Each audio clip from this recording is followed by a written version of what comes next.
The heat shimmered across the Kalahari as Diana Webb checked the metal cage one more time.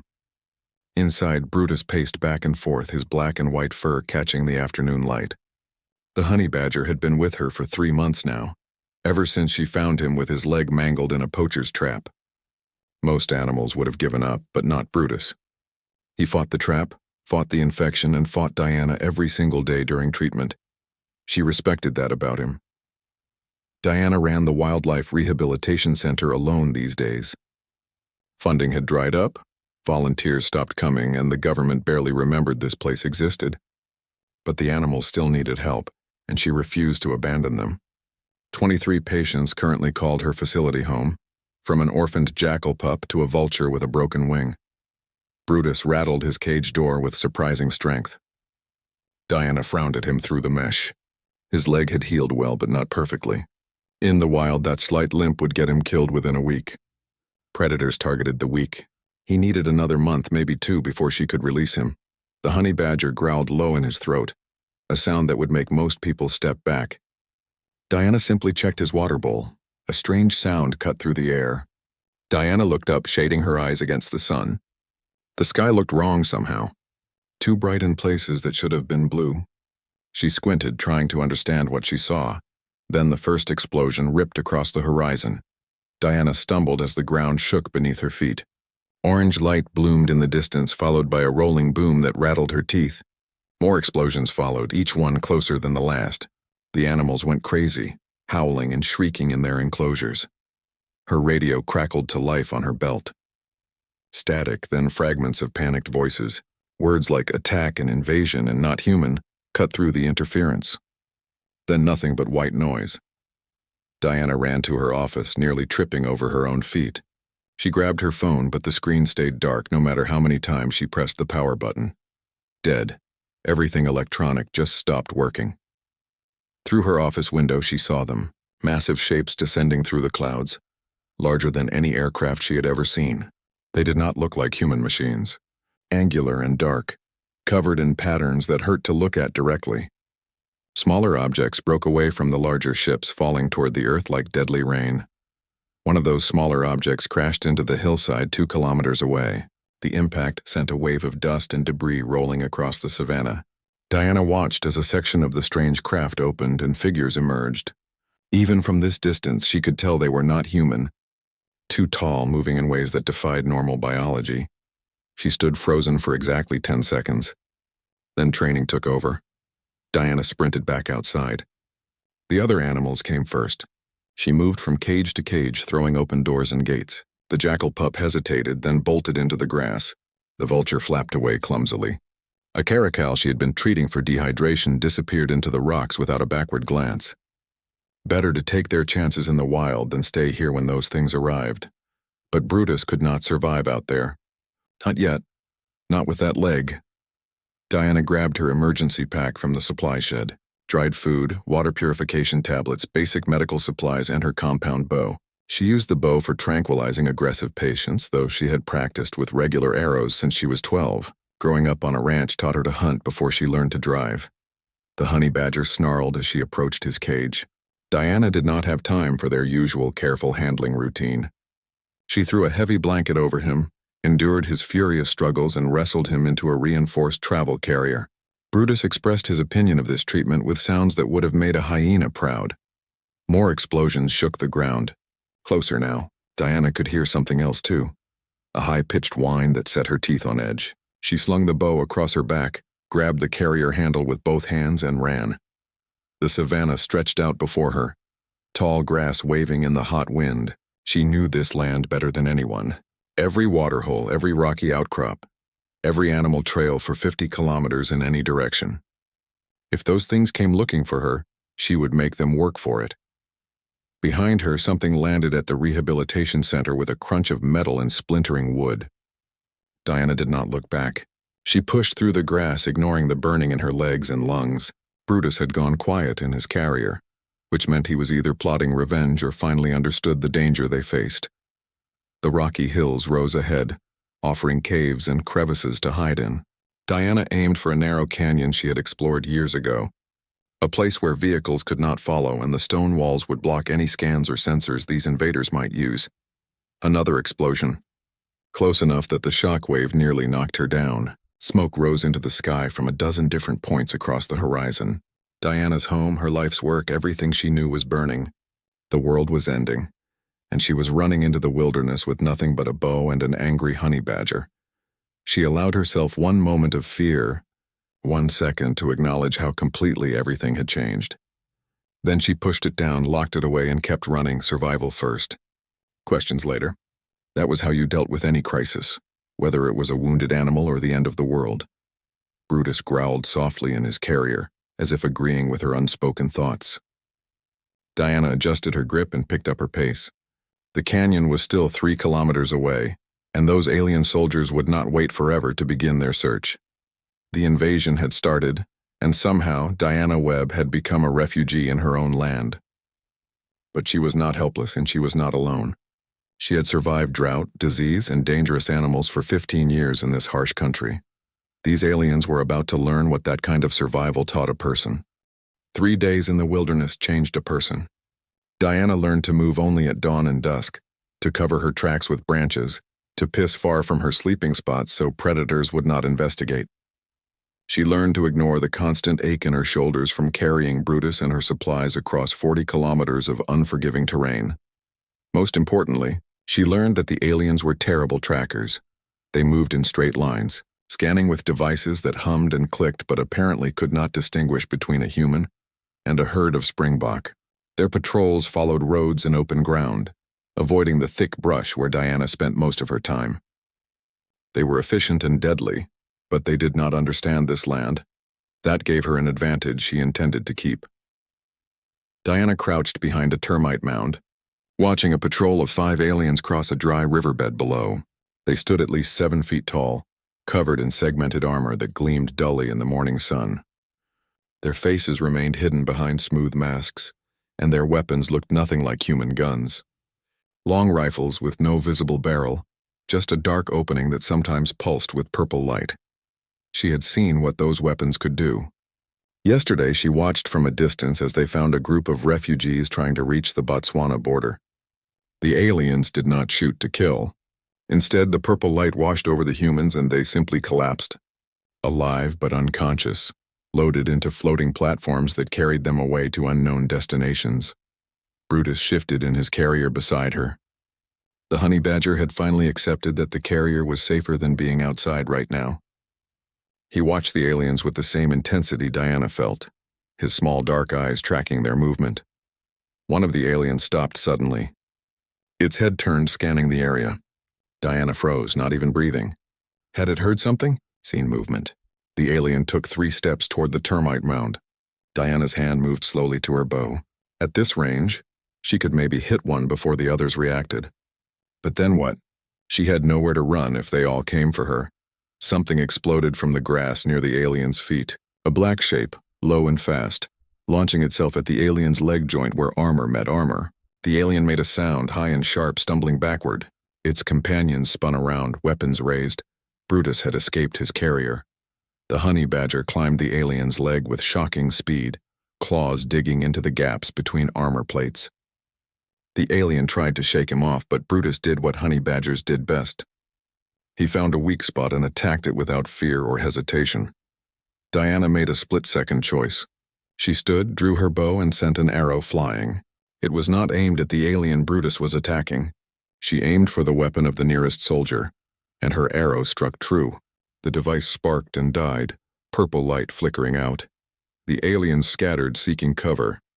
They had been trained to respond to ranged attacks, but they clearly had not expected arrows. One fired at Diana, but the purple beam went wide, hitting the termite mound and turning it into powder.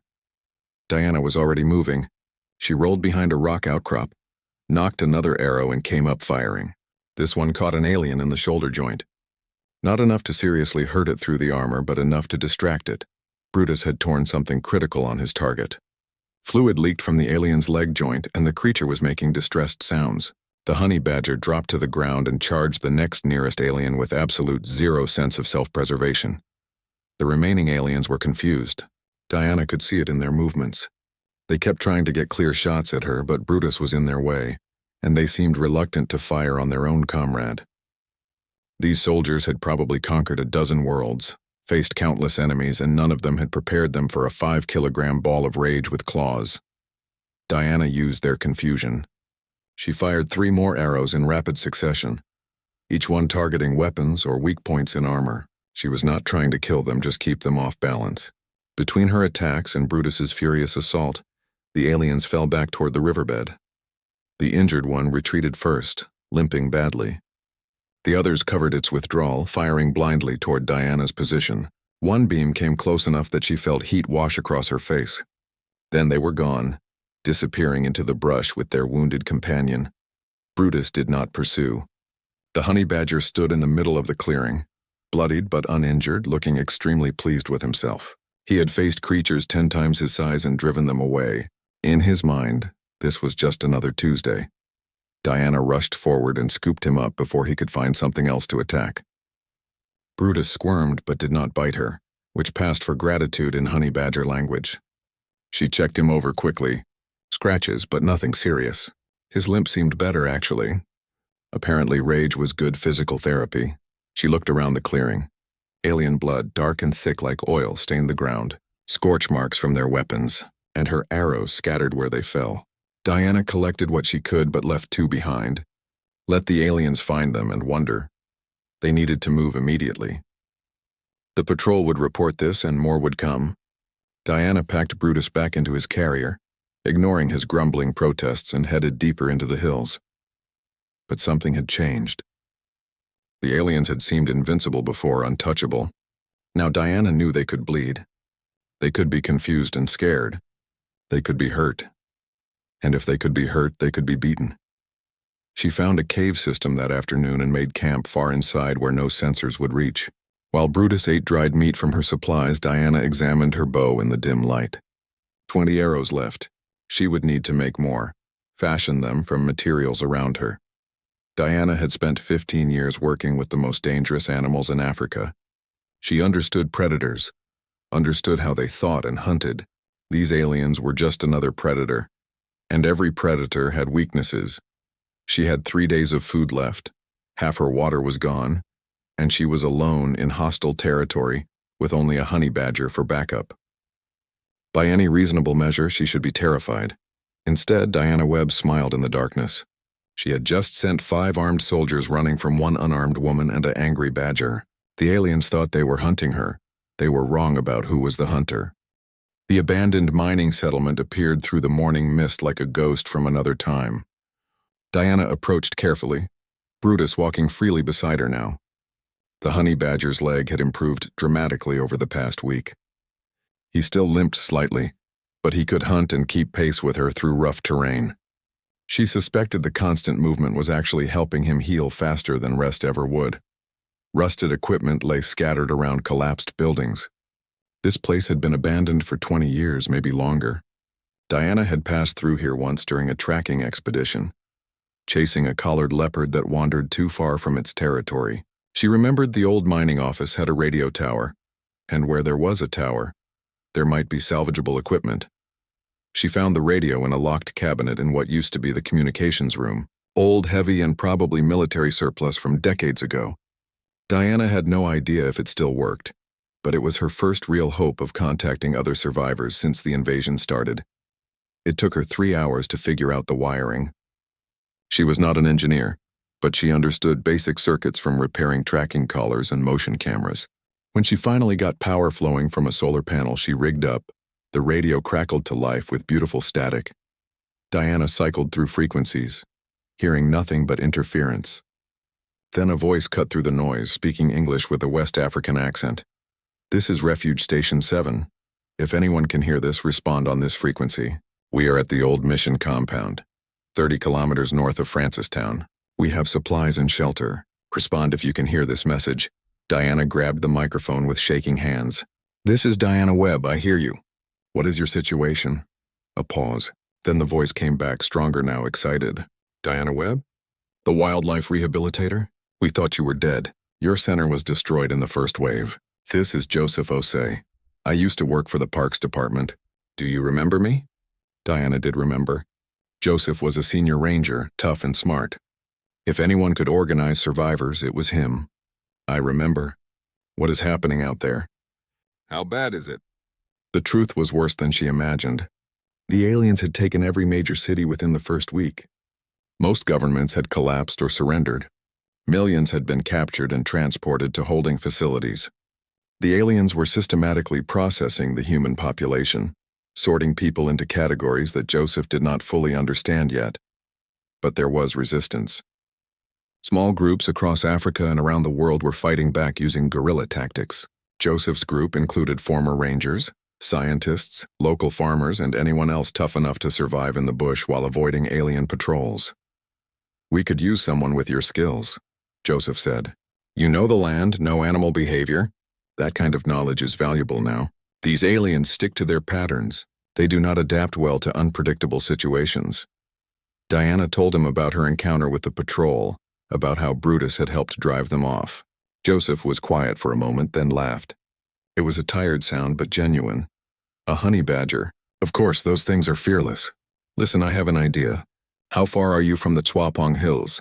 2 days' walk. Meet us there. I will send coordinates. We are planning to scout alien positions around the old nature reserve. They are setting up some kind of facility there, and we need to know what they are doing. Your tracking skills could help us get close without being detected." Diana agreed and wrote down the meeting coordinates. Before she signed off, she had to ask, "Joseph, do you think we can actually win this? They have ships and weapons we cannot even understand." Another pause. "I think we can make them regret coming here. These aliens are used to quick victories. They conquer, process, and move on. But we are not making it easy for them. Every day we resist, every time we hit their operations, it costs them time and resources. Eventually, they will have to decide if Earth is worth the trouble." It was not exactly a hopeful answer, but it was honest. Diana shut down the radio and packed what little equipment she could carry. Brutus was waiting by the door, watching her with his usual intense stare. The honey badger had learned to read her moods. He knew they were moving again. They reached the Chwapong Hills 2 days later. The meeting spot was a cluster of caves hidden behind thick vegetation. Joseph's group was larger than Diana expected. 20 people, maybe more, spread out in various defensive positions. They looked thin and tired, but their eyes were alert and their weapons were ready. Joseph was older than she remembered, his hair gone completely gray. But he moved with the same confident energy, and his handshake was strong. "Good to see you alive, Diana. We were not sure anyone from the rehabilitation center made it out. Just me and Brutus." Diana gestured at the honey badger, who was investigating a particularly interesting rock. One of the younger resistance members, a woman named Grace who used to be a wildlife photographer, laughed. "That is the famous honey badger? He is smaller than I expected." As if understanding the insult, Brutus turned and fixed Grace with a stare that made her step backward. Everyone who had spent time in the African bush knew that size meant nothing when it came to honey badgers. They had the attitude of animals 10 times their weight. Joseph led Diana to a crude map spread across a flat rock. "The aliens have established a base here, at the old reserve headquarters. We have been watching for 3 days. They bring in human prisoners, take them inside, then transport them somewhere else. We need to know what happens in that facility. But their perimeter is tight. Thermal sensors, automated drones, regular patrols." Diana studied the map, then looked at the surrounding terrain. The reserve was land she knew intimately. Every trail, every water source, every seasonal pattern of the animals that lived there. An idea began forming in her mind. "The elephants," she said slowly. "They migrate through this area every year around this time. Hundreds of them, moving to the permanent water holes before the dry season really sets in." Joseph frowned. "How does that help us?" Diana smiled. "These aliens use thermal sensors and motion detectors, right? What happens when those sensors suddenly register hundreds of large heat signatures all moving in the same direction? They will have to investigate or ignore it. Either way, it gives us an opportunity." Grace leaned forward, understanding dawning on her face. "We use the elephant migration as cover."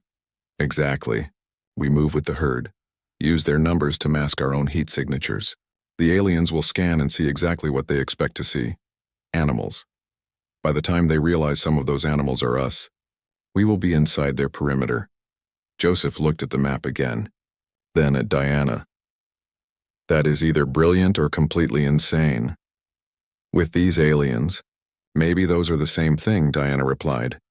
Brutus chose that moment to steal food from someone's pack, causing a brief commotion. The honey badger retreated with his prize, utterly unconcerned by the chaos he had caused. Several people laughed to spite themselves. Joseph shook his head but smiled. If a honey badger can fight aliens, I suppose elephants can smuggle in a resistance team. When do the herds arrive?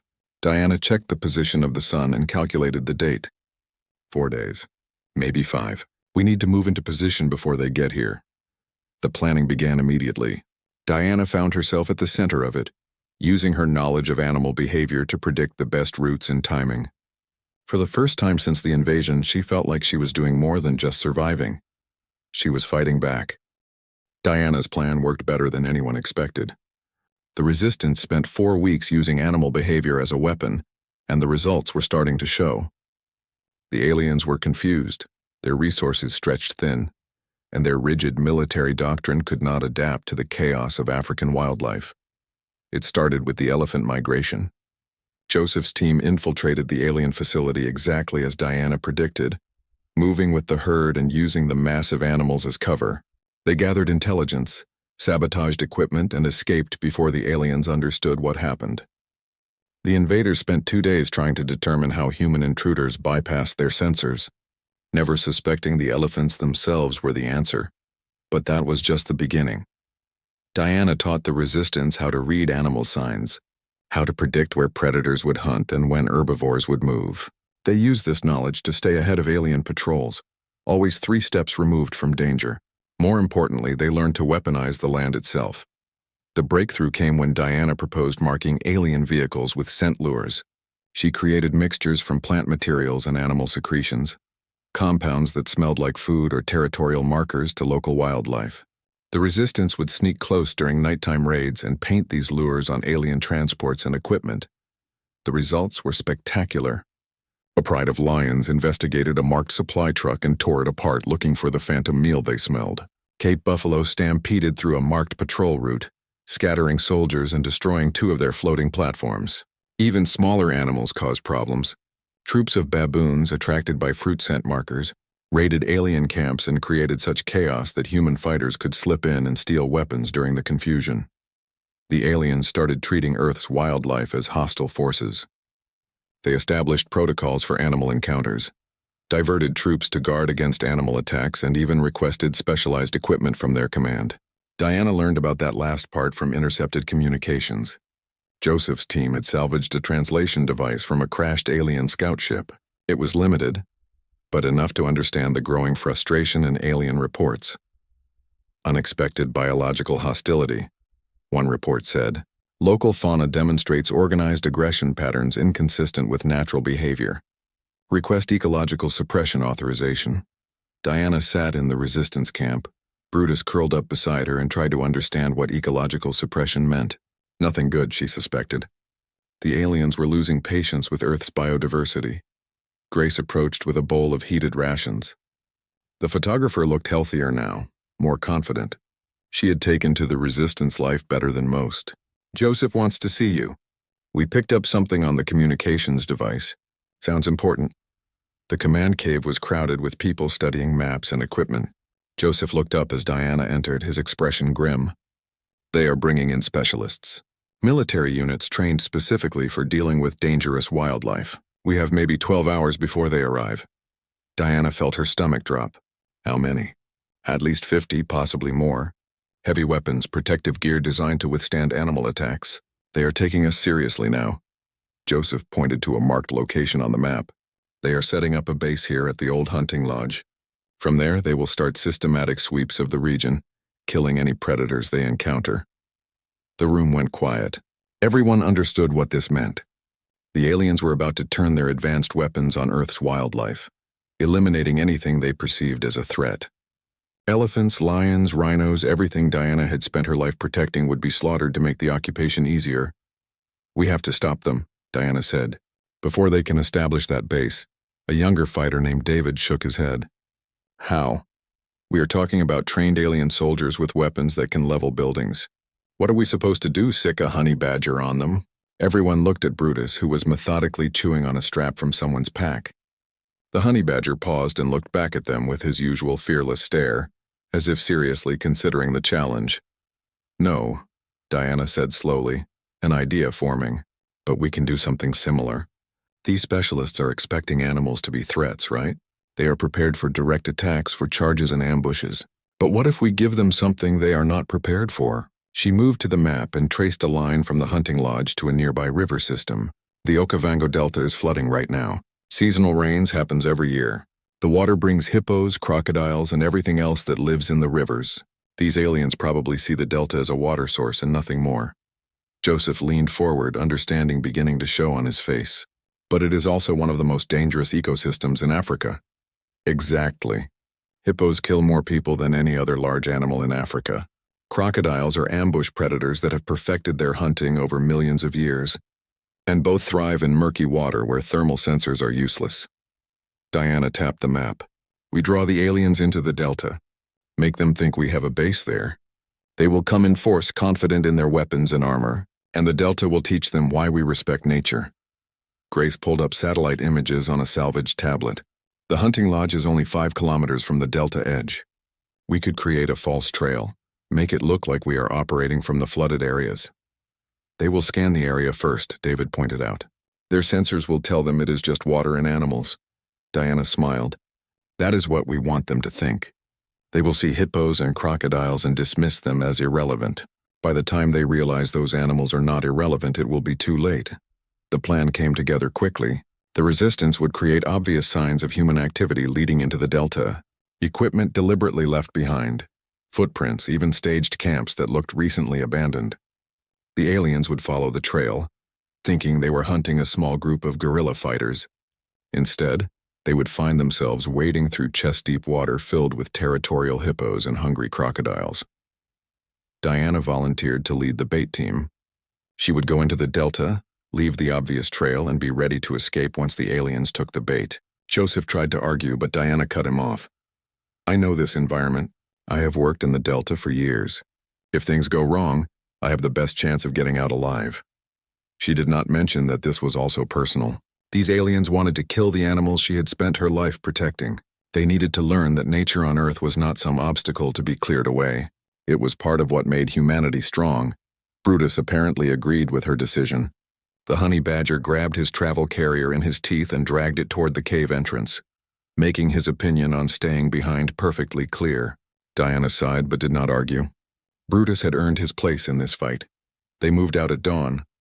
Diana, Grace, David, and 4 others headed into the delta, while the rest of the resistance prepared fallback positions. Brutus walked beside Diana, his small form almost comical next to the serious military gear everyone else carried. But nobody laughed. They had all seen what the honey badger could do when motivated. The delta was beautiful in the early morning light.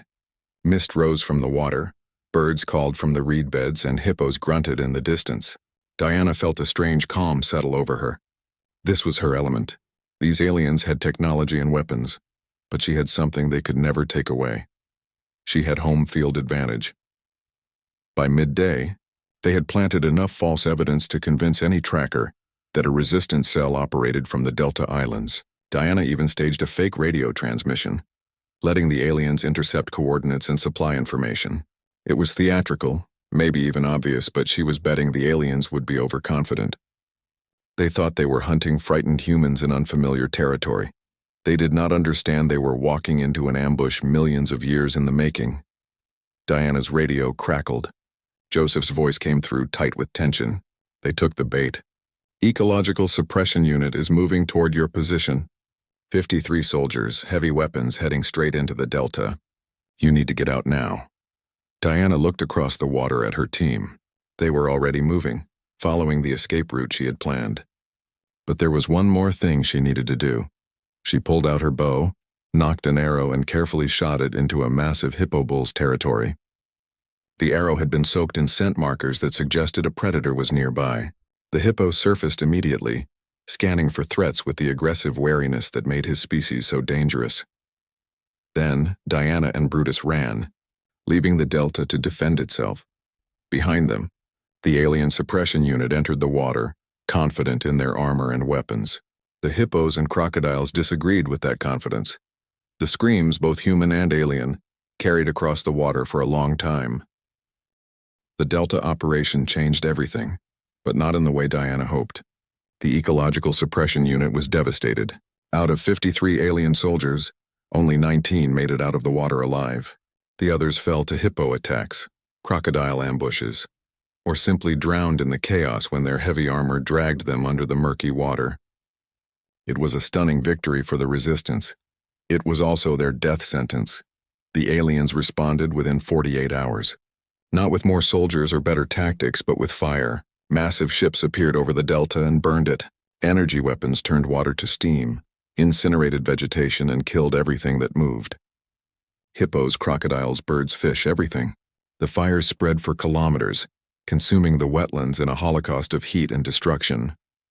Diana watched from a distant hillside as the Delta burned. The smoke rose so high it blotted out the sun. Brutus pressed against her leg, the honey badger unusually quiet. Even he seemed to understand what they were witnessing. This was not just an attack on the Resistance. It was a message. The aliens were done tolerating Earth's wildlife. They are killing the planet to win the war, Grace whispered beside her. The photographer's face was streaked with tears. We pushed them too far. Joseph's face was carved from stone. Intelligence reports came in an hour ago. They are deploying ecological suppression units across Africa, South America, and Southeast Asia.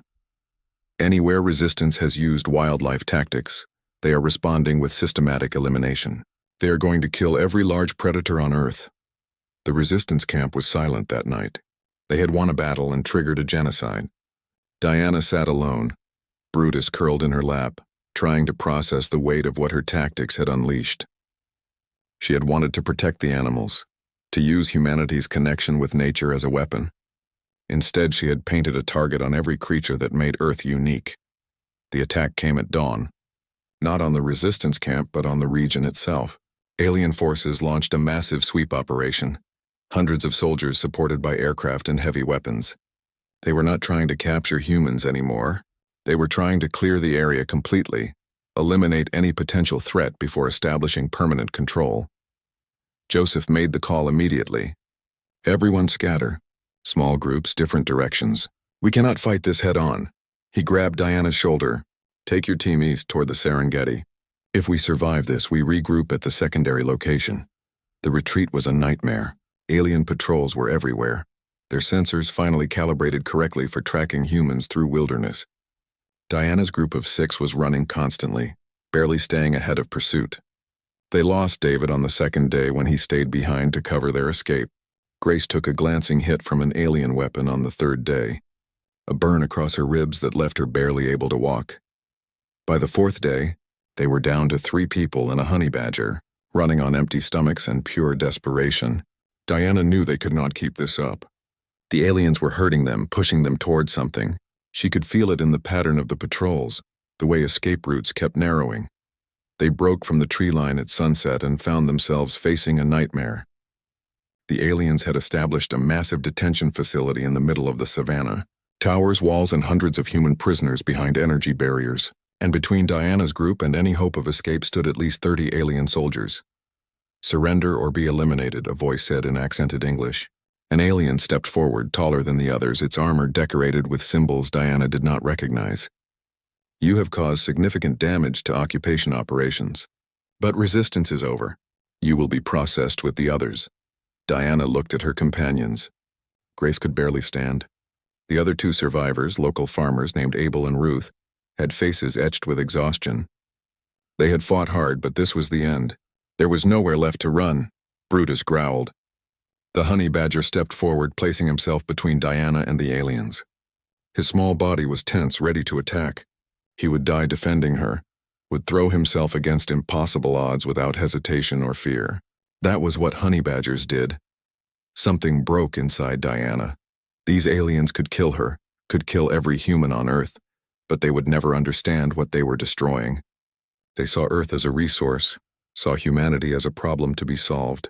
They did not understand that humans were not separate from this world. They were part of it, connected to every creature, every ecosystem, every wild place that had shaped them over millions of years. "No," Diana said quietly. She raised her bow, her last 3 arrows ready. "You do not get to process us. You do not get to erase us from our own world." The alien commander tilted its head. "You cannot win. You have 3 arrows. We have 30 soldiers and orbital support. Logic dictates surrender." Diana smiled, and it was not a friendly expression. Logic also dictated that Earth would be an easy conquest. "How is that working out for you?" She drew and fired in one smooth motion. The arrow caught the commander in the throat joint where its armor was weakest. The alien went down, making choking sounds. Chaos erupted. Alien soldiers opened fire. Diana rolled, knocked another arrow, fired. Grace pulled a homemade explosive from her pack and threw it into the nearest group of soldiers. Abel and Ruth had knives, ridiculous weapons against alien technology. But they charged forward anyway because retreat was not an option. And Brutus, fearless and furious Brutus, launched himself at the nearest alien's face with the fury of an animal that had never learned to quit. Diana felt heat sear past her shoulder, heard Grace scream, saw Abel fall. She fired her last arrow, then drew her knife. This was the end, she knew that. But she would make it a costly end. Earth would remember that humans went down fighting. The explosion came from behind the alien lines. Then another. Purple fire erupted from the detention facility. Prisoners were rioting, using the distraction of Diana's attack to overwhelm their guards. The alien formation broke as soldiers tried to respond to multiple threats. Then Joseph was there, leading 30 resistance fighters through the gap Diana had created. "Thought you could have all the fun yourself?" he shouted, firing a captured alien weapon at the retreating soldiers. The battle was short and brutal. The aliens fell back to regroup. But by then the prisoners were free and armed with captured weapons. Diana stood in the center of the chaos, bleeding from a dozen wounds she did not remember receiving. Brutus limped back to her side, a piece of alien armor stuck in his teeth like a trophy. Grace was alive but unconscious. Abel was dead. Ruth had lost an arm but was still moving, helping wounded prisoners. And the detention facility was in flames, its systems destroyed, its walls breached. Joseph grabbed Diana and pulled her toward the escape route. "We got lucky. They will send reinforcements. We have maybe an hour to get clear." Diana let herself be dragged away. Lucky. They had lost people, lost ground, and achieved nothing except releasing a few hundred prisoners who would now be hunted like animals. The aliens were still burning wildlife reserves, still killing the planet to secure their conquest. Her tactics had failed. Her strategies had backfired. She had wanted to save Earth and instead accelerated its destruction. Brutus pressed against her leg as they ran. The honey badger looked up at her with his usual fearless stare, utterly unconcerned by their losses. To him the fight was simple. You attacked what needed attacking. You protected what needed protecting. You did not quit just because the odds were bad. Diana's radio crackled. Static at first, then voices. Multiple voices in different languages. Reports coming in from around the world. Resistance cells coordinating attacks. Civilian groups refusing to report to detention facilities. Small victories. Desperate stands, humans fighting back however they could. Earth was not conquered yet. Beaten, yes. Bloodied, certainly. But still fighting. Joseph led them to a hidden canyon where the rescued prisoners were gathering. Hundreds of faces, all looking to the resistance fighters for guidance. Looking to Diana, the woman who had started this whole wildlife warfare doctrine. She thought about the burning delta, about the animals that died because of her plans, about the cost of resistance when your enemy had no limits on their cruelty. She thought about surrendering, about ending the bloodshed. Then she looked at Brutus.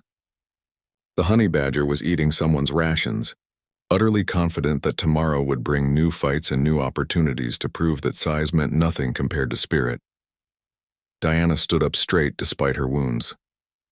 We need to move these people to safety. Then we need to get a message out to every resistance cell on the planet. The aliens think we will break because they burned the delta. They think fear will make us surrender. Joseph raised an eyebrow. And will it? Diana smiled, reached down to scratch Brutus behind his scarred ear. Ask my honey badger if he knows how to surrender.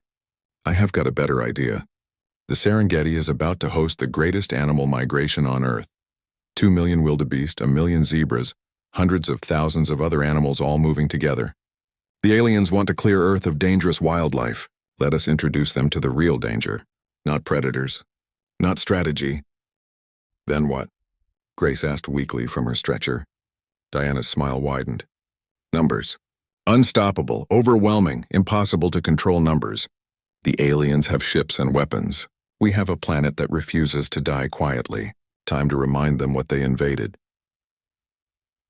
The Serengeti plains stretched endlessly under the African sun, and somewhere beneath that vastness, 2 million animals were beginning their ancient migration.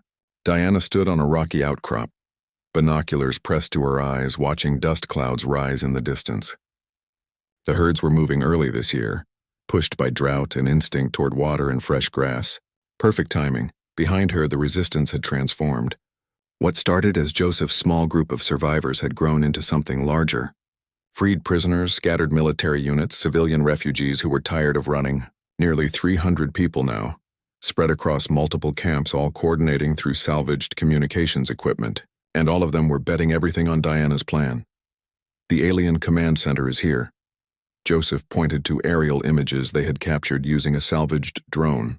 Former research station, now their central operations hub for the entire East African region. Intelligence suggests over 500 soldiers stationed there, plus support staff and automated defenses. Taking it by force is impossible, Diana smiled. Good thing we are not using force. The plan was simple in concept, insane in execution.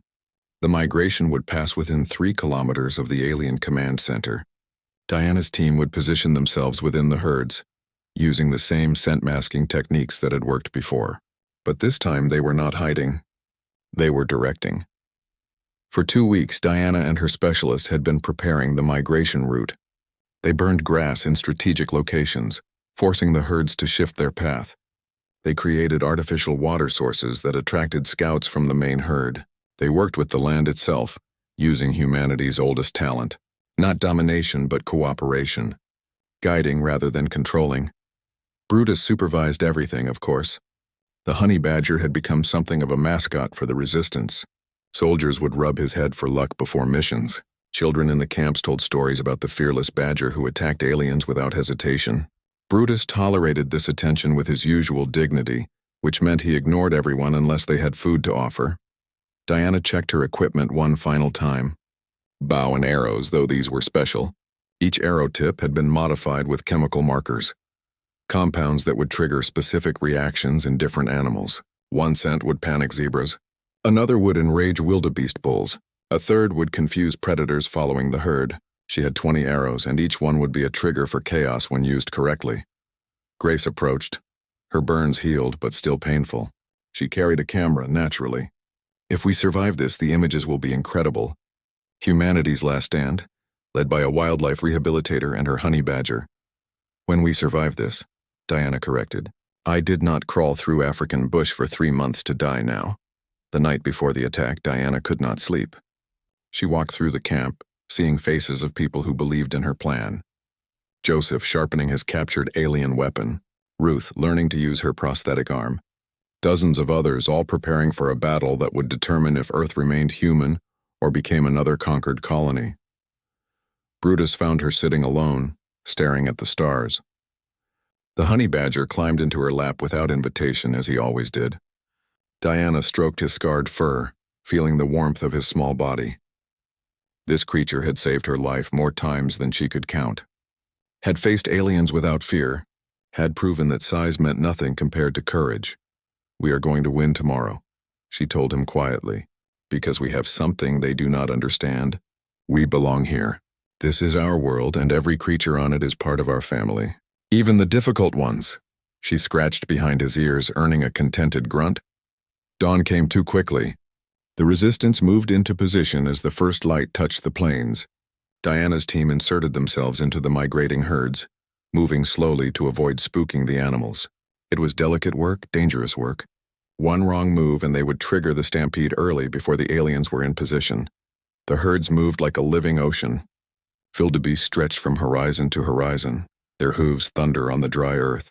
Zebras ran in striped rivers through the brown mass. Gazelles leaped and twisted. And everywhere predators followed. Lions, hyenas, leopards, all waiting for weakness in the great migration. Diana found herself walking beside a massive wildebeest bull, The animal snorted at her presence but did not bolt. She had covered herself in earth and plant material, masking her human scent. To the wildebeest, she was just another strange creature making the journey. Brutus walked beneath the bull's belly, completely unconcerned by hooves that could crush him with one misplaced step. The alien command center appeared ahead. Towers and walls, scanners rotating slowly. Diana could see soldiers on the perimeter, weapons ready but relaxed. They had detected the migration, of course. Thermal sensors registered millions of heat signatures, but it was just animals, just irrelevant biological noise. Nothing to worry about. Diana knocked an arrow.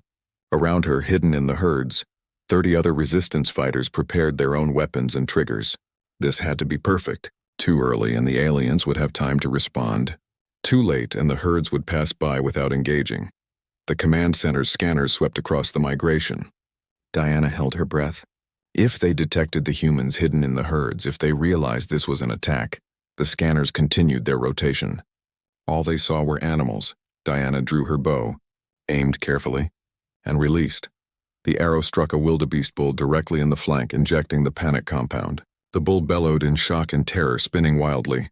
His panic spread instantly. Wildebeest were herd animals. Their survival depended on group reaction. When one ran, they all ran. When one panicked, they all panicked. 2 million animals suddenly decided the alien command center was a threat. They did not analyze it. They did not plan.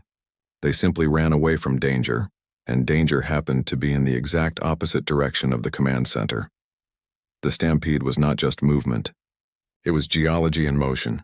Continental drift compressed into seconds. The ground shook so hard that alien structures cracked at their foundations. Walls designed to withstand energy weapons crumbled under millions of hooves. Towers fell as their supports fractured. Scanners and sensors were trampled into dust. Diana fired arrow after arrow, each one triggering new waves of panic or aggression in different sections of the herd. The other fighters did the same. The migration became a weapon, an unstoppable force of biology and instinct hammering against the aliens' rigid technology. Alien soldiers tried to respond. They fired their weapons, purple energy cutting into the herds. Animals fell, died, but the rest kept coming. You could not intimidate a stampede. You could not reason with instinct. The migration was older than human civilization, older than tool use, older than language. It was survival burned into genetic memory over millions of years. Brutus rode on Diana's shoulder as she ran with the herds, the honey badger's eyes fixed on the collapsing alien base. He made a sound that might have been approval. Chaos suited him. The command center fell in less than 10 minutes. Not to weapons or tactics, but to simple, overwhelming force. The aliens had ships and technology, but they had never learned to respect the raw power of nature when properly motivated. Diana and the resistance fighters extracted during the confusion, disappearing into the dissipating herds.